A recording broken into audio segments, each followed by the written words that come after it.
Halo semua, kembali lagi ke tutorial ISPT PPH Badan Part 6. Di sini kita akan membahas induk ISPT. Nah, yang pertama, kita buka menu SPT PPH, kemudian lampiran dan penghasilan yang dikenakan PPH final. Dari transaksi ini yang dikenakan PPH final itu atas penghasilan dari bunga deposito sebesar 120 juta. Penghasilan ini itu sifatnya penghasilan neto, berarti penghasilan yang sudah dikurangi dengan pajaknya. Maka kita harus mencari brutonya terlebih dahulu.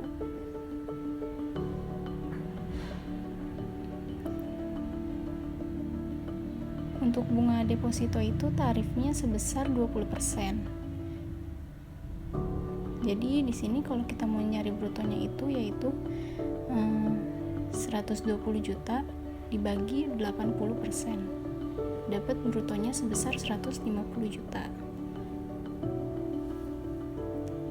Kita samakan terlebih dahulu.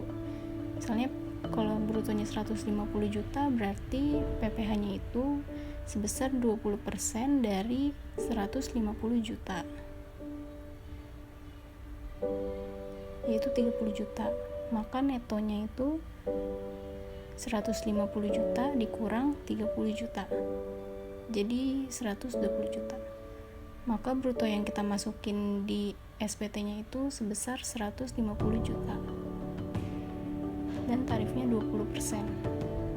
Maka di sini akan otomatis terisi 30 juta. Kalau sudah, kita simpan. Data berhasil disimpan. Kemudian kita tutup.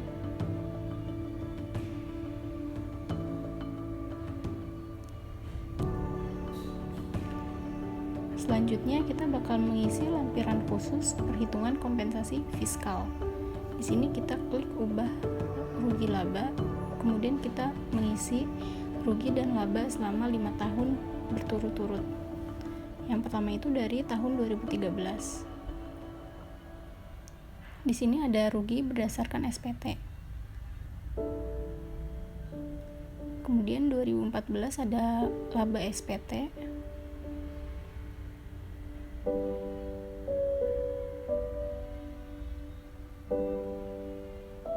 Tahun 2015 di sini ada rugi SKP.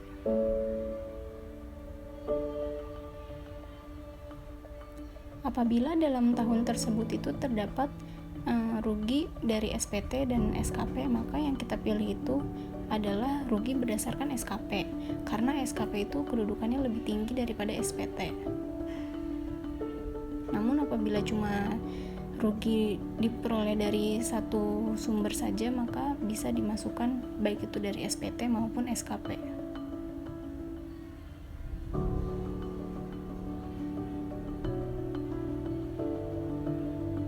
Kalau sudah, kita simpan.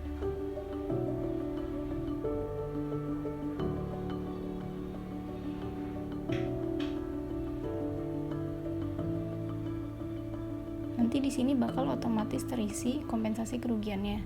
Jadi yang dapat dibebankan itu kompensasinya sebesar 2.105 juta. Kemudian data berhasil disimpan. Lalu kita tutup. Dan di sini kita buka ke lampiran khusus kredit pajak luar negeri. Di sini kita bakal mengisi kredit pajak yang dari penghasilan luar negeri. Pada kasus ini penghasilan luar negeri itu atas dividen dari XBC Corp. Alamatnya itu dari Bangkok, Thailand. Apabila tidak terdapat penghasilan luar negeri, maka formulir yang ini tidak perlu diisi. Untuk jenis penghasilannya itu atas dividen dan mata uangnya yaitu Baht Thailand. Jumlah netonya itu di sini menggunakan valuta asing. Di sini yaitu sebesar 1470721 baht.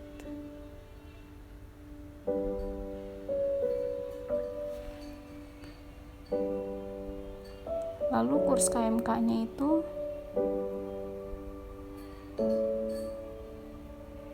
di sini sebesar 441,96.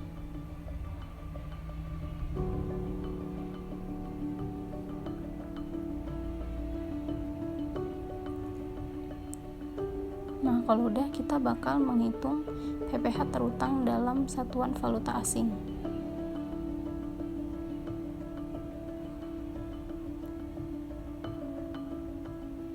PPh yang dipotongnya itu di Thailand sebesar 20%.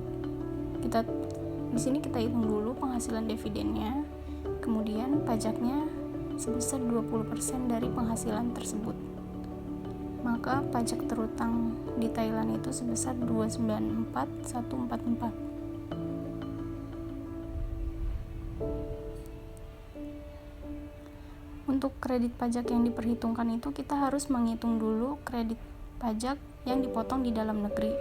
Caranya itu yang pertama kita masukkan laba neto fiskalnya, laba neto fiskal dari dalam negeri, kemudian kompensasi kerugian,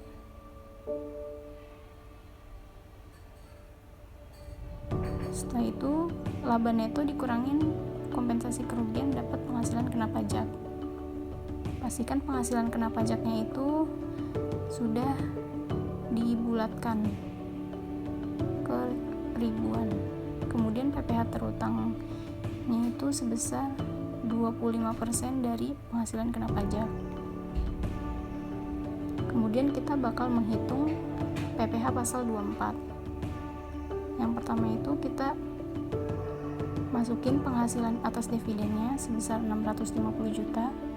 Kemudian PPh 24-nya itu caranya penghasilan dividen kemudian dibagi dengan penghasilan kena pajak, kemudian dikali dengan PPh terutang. Di sini dapat PPh 24-nya sebesar 162.500 juta. Kemudian kita tulis PPh yang dipotong di Thailand itu sebesar 20% dari dividen. Maka PPh yang dapat dikreditkan itu adalah yang paling kecil antara PPh yang dipotong di Thailand dan PPh terutang di dalam negeri. Jadi yang dapat dikreditkan itu sebesar 129.999,82. Kalau sudah, kita simpan.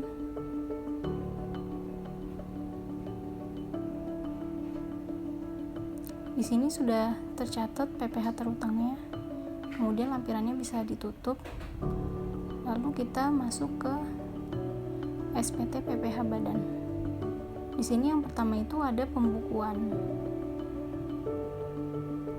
Untuk penulisannya kita bisa melihat dari catatan pembukuannya. Di sini pembukuannya itu tidak diaudit. Kemudian kita masukkan data-data. Yang pertama itu ada nama kantor konsultan pajak, kemudian ada NPWP kantor konsultan pajak, kemudian ada nama konsultan pajak dan NPWP konsultan pajak.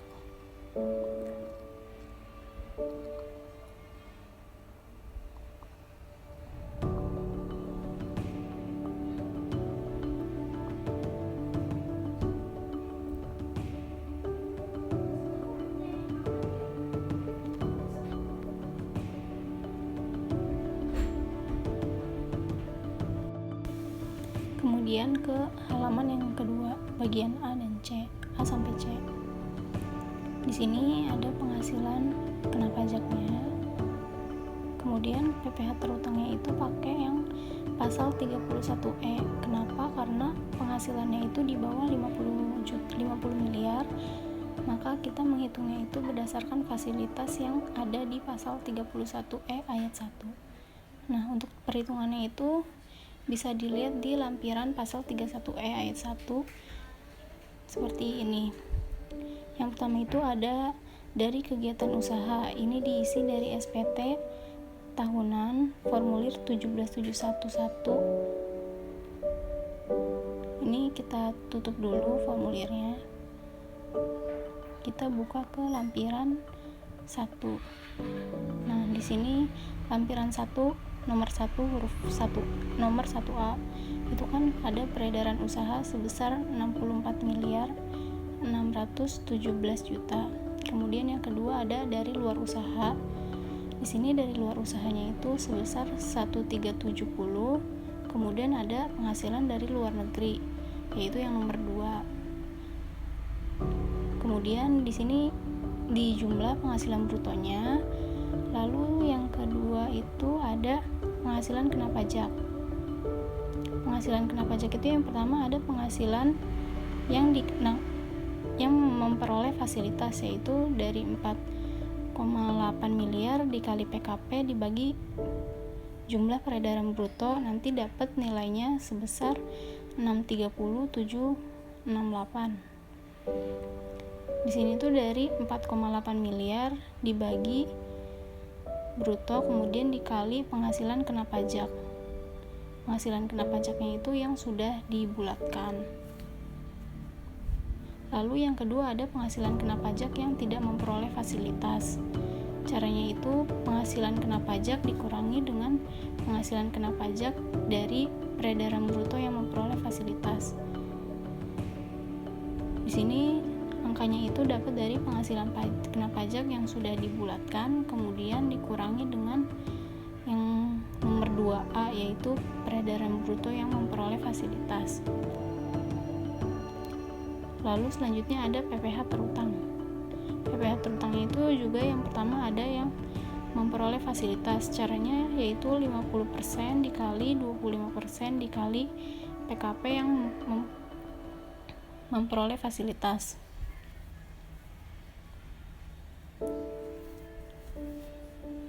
Dan yang kedua itu ada PPh terutang yang tidak memperoleh fasilitas.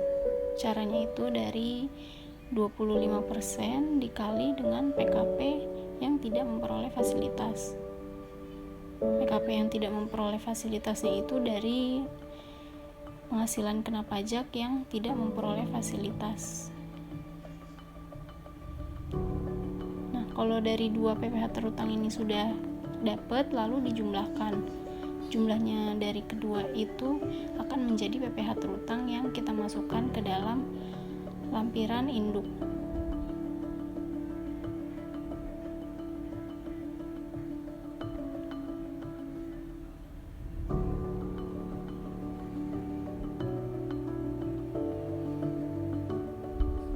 Kita buka lagi lampiran induknya. Maka di sini diperoleh, ini angkanya bisa kita ganti berdasarkan angka yang sudah kita hitung.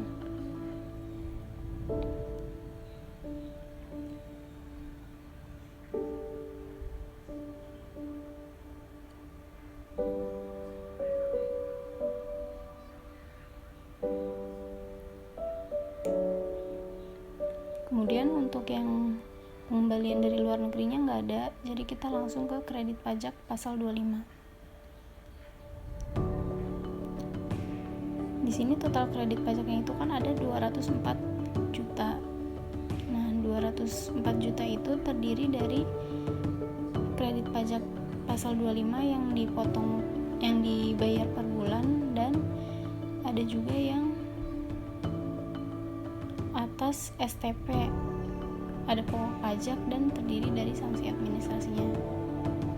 Jadi di sini yang pasal 25 bulanannya itu dikurang dengan STP. Jadi di sini STP-nya itu kan 36 juta. Berarti untuk yang bulanannya itu 204 juta dikurang 36 juta. Dapat 168 juta atas PPh pasal 25 bulanan.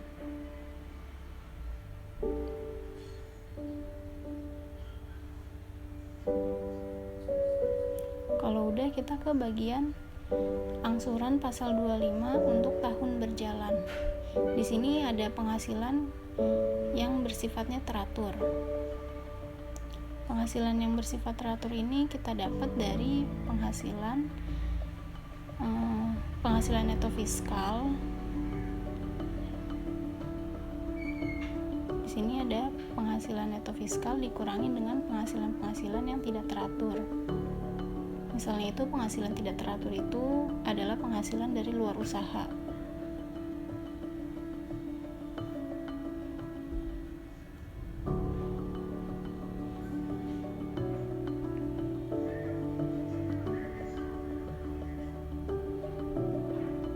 Kita masukkan jumlah penghasilan teraturnya.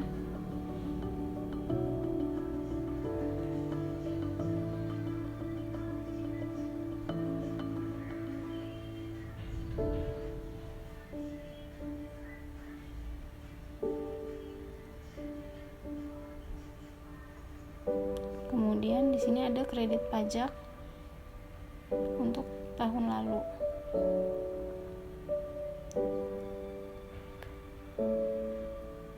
Kredit pajaknya itu di sini kita hitung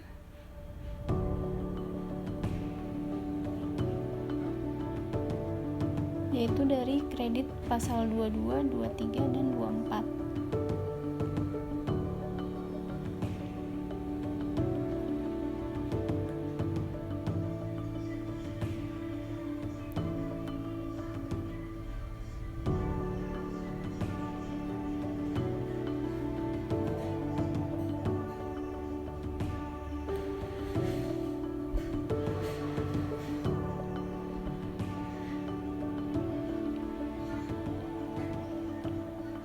Lalu untuk PPh terutangnya itu berasal dari tarif yang memperoleh fasilitas dengan yang tidak memperoleh fasilitas.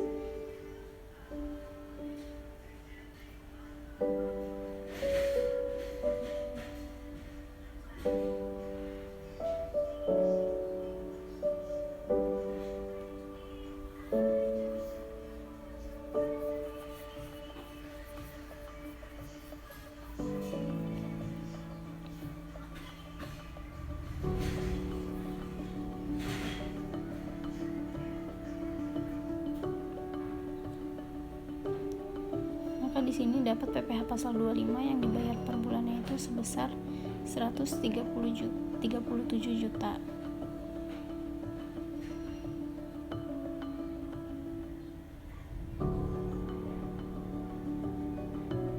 Lalu ke bagian H yaitu lampiran-lampiran yang terdapat di dalam SPT PPh badan. Di sini kita checklist lampiran apa saja yang terlampir. Kemudian untuk tanggal lapornya itu maksimal tanggal 30 April tahun 2019. Karena ini SPT 2018 maka tahun lapornya adalah 2019. Kalau sudah kita simpan.